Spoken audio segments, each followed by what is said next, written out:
أعوذ بالله من الشيطان الرجيم. وغصه یو بد خوی دی. والکاظمین الغیظ والعافین عن الناس. الله جل شانو ورزګاري ښه خلک هغه ښوولي دي په قرآن شاه چې خپله غصه وخوري، برداشت یې کو او خلک ته معافي وکړي. انسان دی غلطي ځینې شي، څوک جوتای در سره وکړو، بد در سره وکړو، ناجایز در سره وکړو، حتی المقدور خپلې غصې او هغې برداشت، هغې ته معافي اعلان، بلکې اوس وایي حسنه جوتای ښه اخلاقو دا دي چې الټا یې ته مطلب هغې ته څه دعا هم وکړې، هغې ته وهم ووایې چې ته خفه نه شې، ته خو خفه نه یې، بس مو معاف کړی یې. ومن تواضع لله رفعه الله. چا د الله د پوره عاجزي وکړه، الله به بلند کوي. الله او خپله غصه هغې مطلب ځینې فطرتي وي، انسان کمزوری وي، فطرت په شیانو کښې هم انسان مجبور وي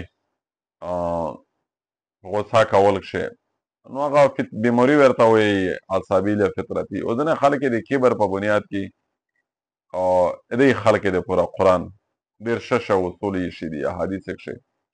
ښه خلک هغه دی چې خپله غصه برداشت کړو، ګزاره وکړو، تحمل وکړو، وړه خویر کړو، اظهار یې نه وکړو د شیطان ملا متکي. نو دا هم خلق حسنه دي او خلق انبیا دي، خلق نیکې خلک ول دي. نشته په چار دو چې خپله غصه برداشت کړي. زموږ ډېرې حضور صلی الله علیه وسلم هغې کبار کفار مشرکین ته هم د معافي اعلان وکړه چې دی هغې ډېر عظیم صحابه یې په شهادت رسولي وي. فتح مکه روغلله، دی په تحویل کښې روغلل، کفار ارسټډ شول. حضرت عمر رضی الله عنه ورته وفرمیل الیوم یوم الملحمه، نن ورځ وینه بیاوي، ځکه چې کفار مظالم خو یو دي وي دی ته. حضور صلی الله علیه وسلم وفرمیل الیوم یوم المرحمه، نن دی معافی ورځ، معافي ورته کوي.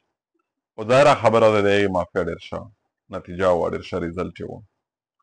نو که چیرې داسې وشي چې غصه سړي ته ویر شي، غصې د پوره قرآن او حدیث لارې وشوي دي چې په مخ ته پټاو کېږي نه سړی، دا ښه اخلاق دي.